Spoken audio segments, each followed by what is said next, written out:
Christopher Nolan's The Odyssey is one of the most disliked trailers in history. And if you weren't aware, The Odyssey is something that completely changed Western literature. It's been taught in some form of schools for 2,500 years, and I had to read it in the 9th grade. So I would call it a perfect story. Something that's stayed relevant for 3,000 years should be adapted correctly. And of course, now you have actress Lupita Nyong'o, who plays Helen of Troy, going full Rachel Zegler. It's Hollywood, baby. I want you to imagine really quick that you're sitting in a movie theater and you're sitting next to Homer.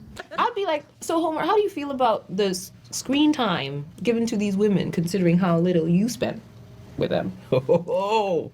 Okay. What? Bro, what are you talking about, man? Calling out Homer, the author of a story that's been around longer than numerous civilizations. It's a bold strategy, Cotton. Let's see if it pays off for him. It's about not incorporating more time for the women in the story.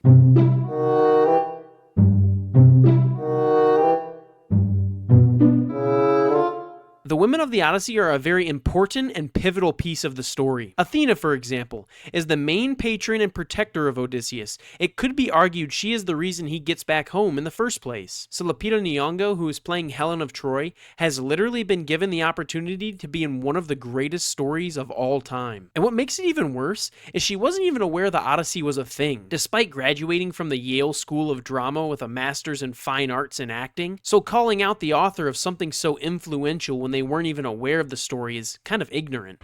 Right, yeah, of course. So the real question is, when will Hollywood learn that injecting films with ideological biases, which they call adapting for the modern audience, is the reason their movies struggle? And another thing that a lot of people are upset about is the historical accuracy being a problem, because of the casting choices and supposed story changes as well. But the common rebuttal to that is, well, it's a fictional story, it doesn't have to be historically accurate. And that's understandable in certain aspects. I can accept that. But it depends on what your film is trying to be. Take Troy, for example. It's heavily inspired by the Iliad, which is another ancient Greek epic by Homer. But since it's a loose, Hollywoodized version that also takes inspiration from the Odyssey and a couple other stories, that makes it not a direct adaptation of the original story, hence why it's called Troy and not the Iliad. But the reason I believe this matters with the Odyssey is because it's a story that takes place in Greece with Greek mythology. There isn't a single person of Greek descent representing the film, and usually if it's a period piece, you see some type of representation,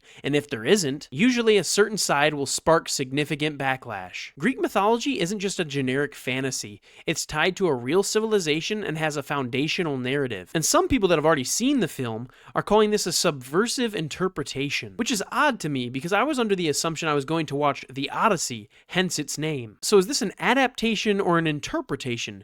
Because if you look up the definition of subversive interpretation, a subversive interpretation is an analytical reading that actively challenges and overturns established traditional or conventional meanings, law, or cultural norm. So in a sense, what you're saying is that this is going to undermine a 3,000-year-old story that is established, taught in schools to children because of extensive history and vocabulary that defined Western literature, into a dumbed-down, modern take inspired by events that are fictional but take place during a real time period. Now don't get me wrong, I know adaptations are never word for word or frame for frame of the text, and sometimes they're played up for Hollywood and changed. I understand that. But when you change such a significant part of the story, you now take away from the original piece of work. So if you're not going to honor Homer and stay true to the original story of the Odyssey, which is already clear they're not doing that with casting, and now it seems that they're doing that by changing the story and the dialogue, which is a core piece of the overall work. So therefore, in my opinion,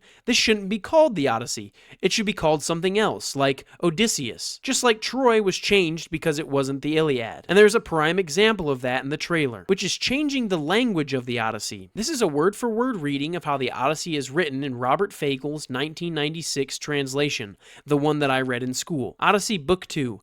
Telemachus says to Antinous, "I have lost my noble father." Antinous replies, "Well, Telemachus, only the gods could teach you to sound so high and mighty. It's not the suitors here who deserve the blame. It's your own dear mother, the matchless queen of cunning." And here's what's said in Nolan's trailer. My dad is coming home. You're pining for a daddy you didn't even know.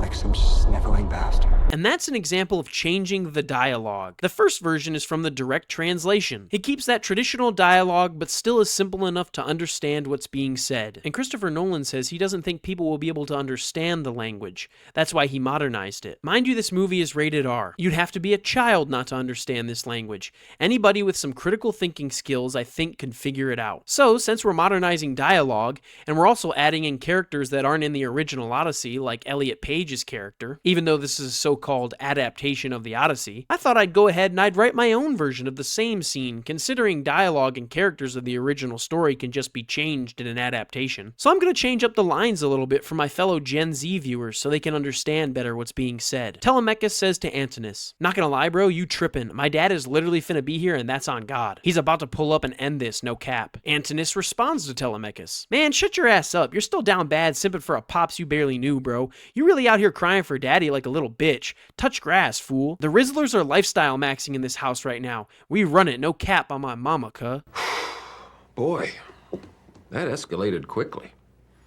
I mean, that really got out of hand fast. And as you can hear by my absurd translation, you don't gain any value by using that terminology. My version and Nolan's undermines and strips the identity of the original writing. A good example of an Odyssey adaptation is the 1997 TV movie with Armand Asante. It's a perfect example of how to keep the core story with the traditional dialogue while also keeping the costumes and sets as close to historically accurate as you can, while being true to the original story and also making it a Hollywood spectacle, but for the most part stays true to the original story. But unfortunately, the inevitable consequence when you keep adapting something is you start to lose the value of the original story and source material, because now you establish a new narrative which isn't always good. Especially when you have an actress calling out the author for not spending enough time with the women of the story, even though you've never even heard of it, when really this is nothing more but a tale about a broken man finding his way home after fighting in a war, and exploring how said man, his loved ones, and wife deal with that trauma. But instead of that, it's turning into what seems like an extremist adaptation with source material coming from a controversial translation that takes away from the original text. But Christopher Nolan is a fantastic director. There's no doubt about it. He gave us Inception, the Dark Knight trilogy, and Interstellar. These are very good films, but when you have something with so much backlash that just isn't necessary, it can demean the original story and purpose, which is to adapt the Odyssey, or you wouldn't have given it the name. Will it be good? I really hope so. This is the epic of all epics, but we'll just have to wait and see if the Odyssey has the audacity to live up to its name. And as always, thanks for watching. Don't forget to like, comment, subscribe, and I'll see you in the next one.